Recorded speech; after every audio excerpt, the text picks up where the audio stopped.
भाइयों और बहनों, हिंदुस्तान के सबसे बड़े अरबपति इस देश को रोजगार नहीं देते हैं। यह बात आप समझ लीजिए।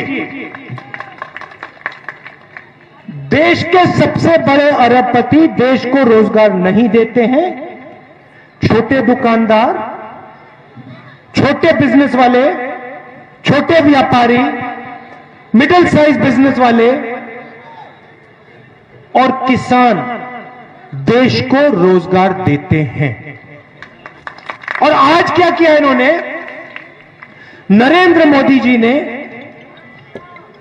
रोजगार देने वाली जो रीढ़ की हड्डी थी हिंदुस्तान की, उसको नरेंद्र मोदी जी ने तोड़ दिया है।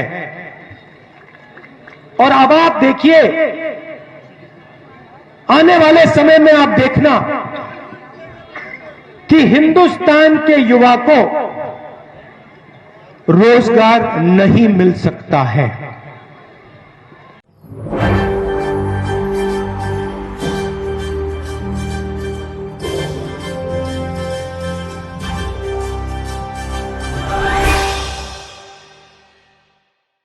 नमस्कार, मैं हूं राहुल शर्मा। आप देख रहे हैं SP9 न्यूज। स्वागत है आप सभी का आज की बड़ी खबर में। और बड़ी खबर की जो शुरुआत हम कर रहे हैं, आज हम प्रोग्राम की जो शुरुआत कर रहे हैं वो उत्तर प्रदेश से कर रहे हैं। उत्तर प्रदेश में 4 चरण के मतदान समाप्त हो चुके हैं और 5वें चरण की तैयारियां लगभग हो चुकी है। कल 5वें चरण का चुनाव है, लेकिन इस बीच ये देखा जा रहा है कि राजनीतिक पार्टी के नेता एक दूसरे नेताओं पर निशाना साध रहे, एक दूसरी पार्टी पर निशाना साधते नजर आ रहे। मौजूदा समय के अंदर ये देखा जा रहा है कि एक और जहां राहुल और प्रियंका गांधी ने उत्तर प्रदेश में कांग्रेस पार्टी की तरफ से जिम्मेदारियों को संभाल रखा है, वहीं दूसरी तरफ से बीजेपी की फौज उत्तर प्रदेश में उतर चुकी है। समाजवादी पार्टी भी पीछे नहीं है। हालांकि अगर हम बात कर लेते हैं तो तमाम राजनीतिक पार्टियां अपनी अपनी जीत का दावा तो कर रही हैं, लेकिन ये 10 मार्च को तय हो जाएगा कि जनता किसके साथ खड़ी है, क्योंकि 10 मार्च के जो नतीजे हैं वो अपने आप साफ हो जाएंगे। हालांकि ये देखा जा रहा है कि बीजेपी और समाजवादी पार्टी दोनों के बीच टक्कर तो है, लेकिन कांग्रेस तीसरे पायदान पर है। उत्तर प्रदेश में कांग्रेस को कितनी सीटें मिलेंगी ये समझने वाली बात है। देखिए, उत्तर प्रदेश की अगर हम बात कर लेते हैं तो उत्तर प्रदेश में कांग्रेस पार्टी को कम से कम 100 सीटें मिलने का अनुमान बताया जा रहा है। यानी कि कम से कम अगर 100 सीटें मिलती है तो ये बहुत बड़ा चमत्कार होगा। कांग्रेस के नेता तो ये दावा कर रहे हैं कि 100 सीटें निकाल लेंगी, लेकिन अब 10 तारीख को ही सब कुछ पता चल पाएगा। लेकिन राहुल गांधी की अगर बात करें तो राहुल गांधी ने उत्तर प्रदेश में मोर्चा संभाल लिया है। काफी समय से ये चर्चा हो रही थी कि राहुल गांधी है कहां पर है, राहुल गांधी प्रचार प्रसार करने क्यों नहीं आते। लेकिन अब ये देखा जा रहा है कि राहुल गांधी को लेकर खबर सामने आई है कि राहुल गांधी ने उत्तर प्रदेश में मोर्चा संभाला है। दोनों भाई बहन यानी कि राहुल और प्रियंका गांधी दोनों जो है अब रैली करते नजर आ रहे हैं और दोनों ही जो है कांग्रेस की तरफ से मोर्चा संभाले। लेकिन इस बीच राहुल गांधी ने जब माइक थामा और जब मंच पर आए तो कैसे बीजेपी पर वो गरजते नजर आए, ये ध्यान से देखिए। भाइयों और बहनों, हिंदुस्तान के सबसे बड़े अरबपति इस देश को रोजगार नहीं देते हैं। यह बात आप समझ लीजिए। देश के सबसे बड़े अरबपति देश को रोजगार नहीं देते हैं। छोटे दुकानदार, छोटे बिजनेस वाले, छोटे व्यापारी, मिडिल साइज बिजनेस वाले और किसान देश को रोजगार देते हैं। और आज क्या किया इन्होंने? नरेंद्र मोदी जी ने रोजगार देने वाली जो रीढ़ की हड्डी थी हिंदुस्तान की, उसको नरेंद्र मोदी जी ने तोड़ दिया है। और अब आप देखिए, आने वाले समय में आप देखना कि हिंदुस्तान के युवा को रोजगार नहीं मिल सकता है। आप अपने बच्चों को जितना भी पढ़ाना चाहते हैं पढ़ा लो, जितना पढ़ाना है, BA, MA, जो भी पढ़ाना है पढ़ा दो। जितना बच्चों में इन्वेस्टमेंट डालना है इन्वेस्ट कर लो, मगर आपके बच्चों को रोजगार नहीं मिल सकता। अब आप अपने बच्चों को यूनिवर्सिटी बेचते हो, कॉलेज बेचते हो, क्यों बेचते हो?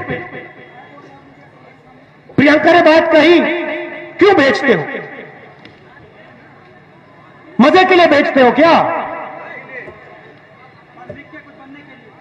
कुछ बनने के लिए। व्यक्ति कैसे बनता है? जो आपने बात बोली, कुछ बनने के लिए बेचते हैं। कुछ बनने का क्या मतलब होता है? कुछ बनने का यह मतलब होता है कि आपके बेटे के पास, बेटी के पास यूनिवर्सिटी डिग्री के बाद जॉब मिले, रोजगार मिले। उसके बिना कैसे बन जाएंगे लोग? क्या बन जाएंगे? सवाल ही नहीं उठता। आप अपने जेब में से पैसा देते हो। हर माता पिता सपना देखते हैं, छोटा सा पैसा, कम से कम पैसा होता है, मगर हिंदुस्तान का हर माता पिता यह सोचता है कि हमने अगर बच्चों को शिक्षा दे दी तो उनको रोजगार मिल जाएगा। सोचते हो ना कि भैया कुछ नहीं तो एमए, बीए, कॉलेज, यूनिवर्सिटी पास हो जाए, 12वीं पास हो जाए तो कहीं ना कहीं तो रोजगार मिल जाएगा। मगर आपने यह नहीं सोचा कि रोजगार की रीढ़ की हड्डी छोटे बिजनेस वाले, मिडिल साइज बिजनेस वाले, छोटे दुकानदार, किसान, उस रीढ़ की हड्डी को नरेंद्र मोदी और उसके मित्रों ने तोड़ दिया है। देखा आपने कि राहुल गांधी ने किस तरह से बीजेपी नेताओं की क्लास लगा दी।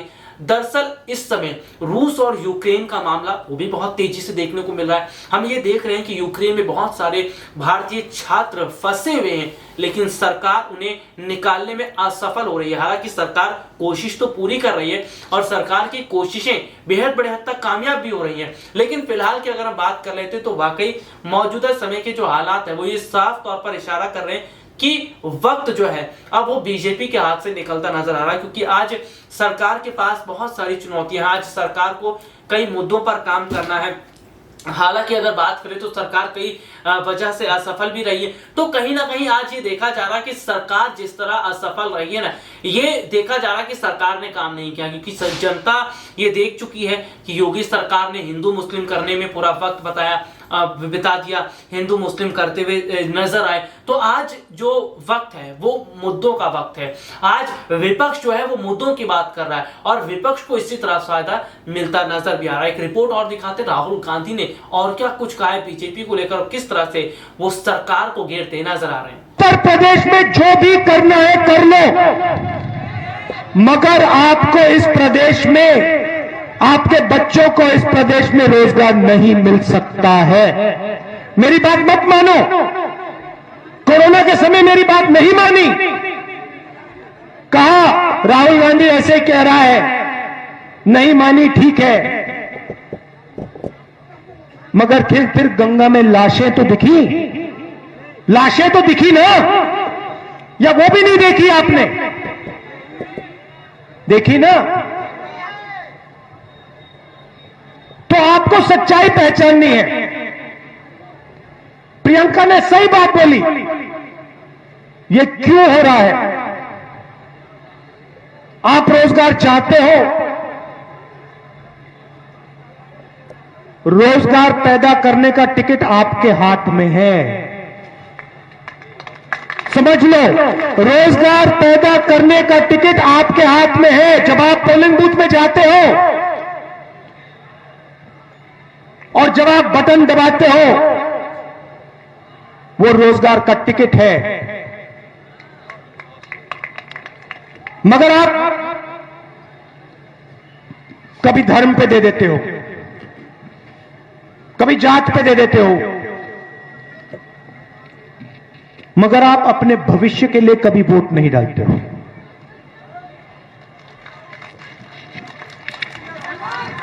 आप डालते ही नहीं हो। आप कहते हो मोदी जी आके कहते हैं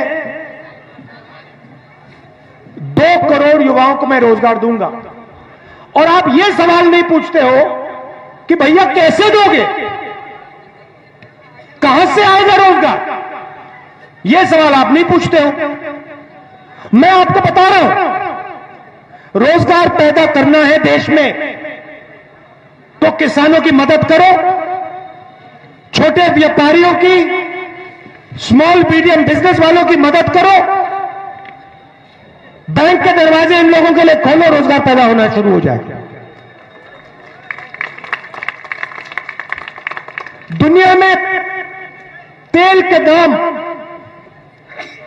जब हमारी यूपीए की सरकार थी $140 प्रति बैरल थे। एक बैरल तेल का इंटरनेशनल मार्केट में $140 प्रति बैरल था। पिछले 8 साल पेट्रोल का रेट, डीजल का रेट इंटरनेशनल मार्केट में गिरता जा रहा था, 25 रुपए तक पहुंच गया था।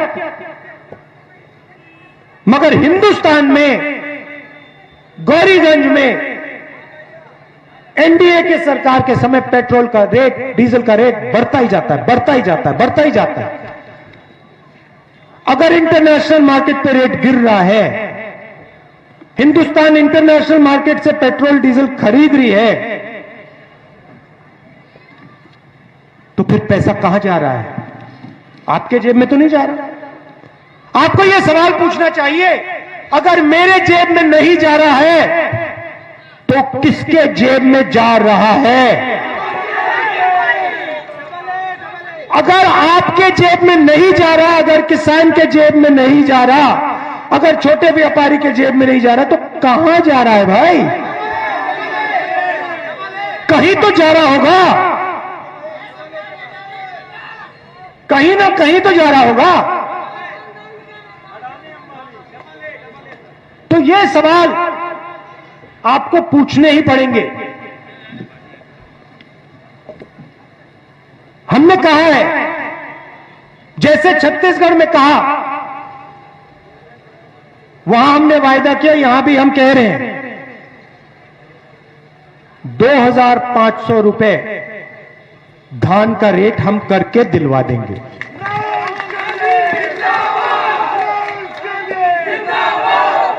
छत्तीसगढ़ में आपको बताता हूं, कुछ दिन पहले मैं छत्तीसगढ़ गया, मजेदार बात आपको बताता हूं। छत्तीसगढ़ में गया, वहां पे हर डिस्ट्रिक्ट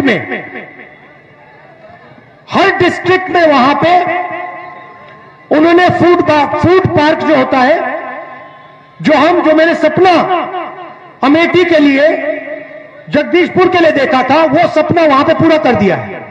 हर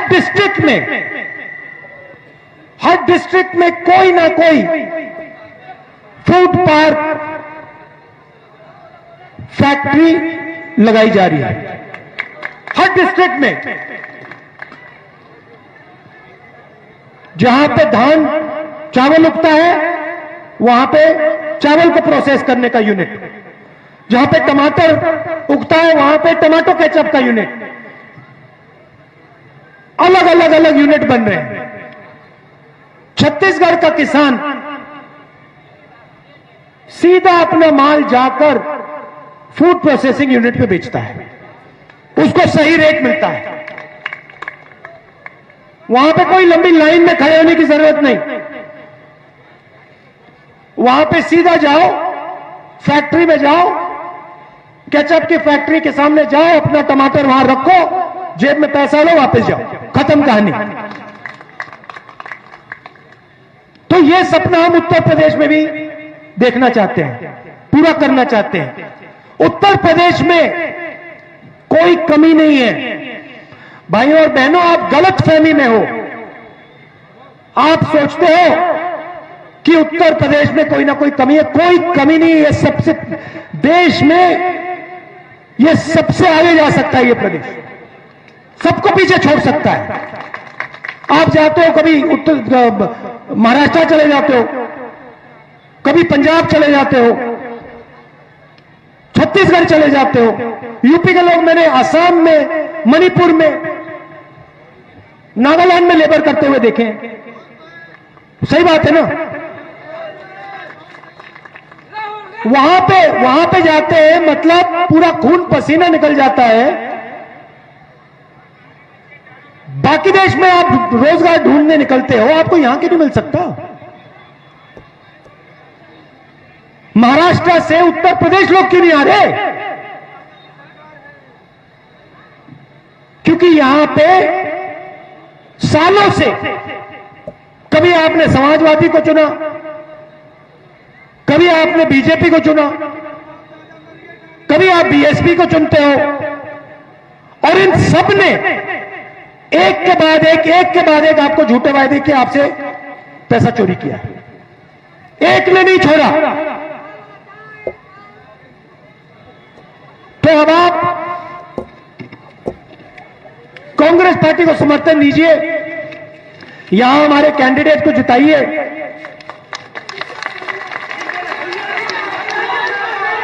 और भाइयों और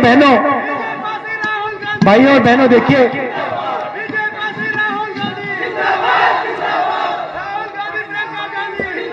भैया, और एक बात आप एक बात गहराई से समझ लीजिए, जब तक उत्तर प्रदेश में रोजगार नहीं पैदा करेगा, तब तक उत्तर प्रदेश आगे नहीं जा सकता है। देखा आपने कि राहुल गांधी किस तरह से बीजेपी नेताओं की तो क्लास लगाए रहे, लेकिन उसके साथ साथ सच भी बता रहे। देखिए, विपक्ष आज सच्चाई के साथ खड़ा है, आज जो जनता है वो सच के साथ खड़ी है, और जनता, जाहिर सी बात है, अगर सच्चाई के साथ खड़ी रहेगी तो जनता को फायदा मिलेगा। क्योंकि आज तमाम राजनीतिक पार्टियां जहां अपने अपने दावे कर रहे हैं, आज तमाम राजनीतिक पार्टियां जहां अपनी अपनी बात कर रहे हैं, वहां पर कांग्रेस पार्टी है जो जनता की बात कर रही है। प्रधानमंत्री नरेंद्र मोदी जो अभी तक 7 वर्षों में अपने मन की बात करते नजर आए, उन्होंने अभी तक अपने मन की ही बात की है, लेकिन आज जनता उनके मन की बात नहीं सुनना चाहती। जनता ये देख रही है कि उनके मन की बात सुनने वाला कौन सा नेता है, और जो जनता के मन की बात सुन रहा है, जनता उसको लेकर जो है काम कर रही है, जनता उस पार्टी को समर्थन देती नजर आ रही। तो फिलहाल की अगर हम बात कर लेते हैं तो वाकई वक्त जो है वो बदल रहा है, और जाहिर सी बात है, मौजूदा समय के अंदर जिस तरह के हालात बदल रहे हैं ना, इससे बीजेपी में डर है। अगर उत्तर प्रदेश में बीजेपी को झटका लगता है तो समझिए लोकसभा चुनाव में बीजेपी की मुश्किलें बढ़ने वाली हैं, और लोकसभा चुनाव में अगर बीजेपी की मुश्किलें बढ़ती हैं तो इसका बहुत बड़ा प्रभाव पड़ेगा। उत्तर प्रदेश का विधानसभा चुनाव बहुत कुछ बता देगा, अन्य 4 राज्यों के विधानसभा चुनाव के नतीजे आएंगे, वो भी बहुत कुछ इशारा कर देंगे। तो बीजेपी अब ये देख रही है कि 10 मार्च को जो नतीजे आएंगे वो नतीजे किसके पक्ष में होते हैं, और हम भी जो है यानी कि SP9 न्यूज लगातार चुनावी खबरों की जानकारियां आप तक पहुंचा रहा है, लगातार चुनावी अपडेट आप तक पहुंचा रहा है। कल से जो है लाइव हम लोग सुबह से करेंगे, क्योंकि कल 5वें चरण का मतदान है, और 5वें चरण को लेकर किसकी कितनी तैयारियां हैं, वोटिंग किस तरह से पड़ रही है, पोलिंग बूथ पर क्या कुछ स्थिति है, तो ये तमाम जानकारियां हैं जो हम अपने दर्शकों को जरूर बताएंगे। और अब जो है हम कल आपसे दोबारा मुलाकात करेंगे, और लगातार जो है हर एक खबर की अपडेट आप तक पहुंचाते रहेंगे। तो चलिए आज के लिए इतना ही, आपसे फिर दोबारा मुलाकात होगी, तब तक के लिए इजाजत दीजिए, नमस्कार।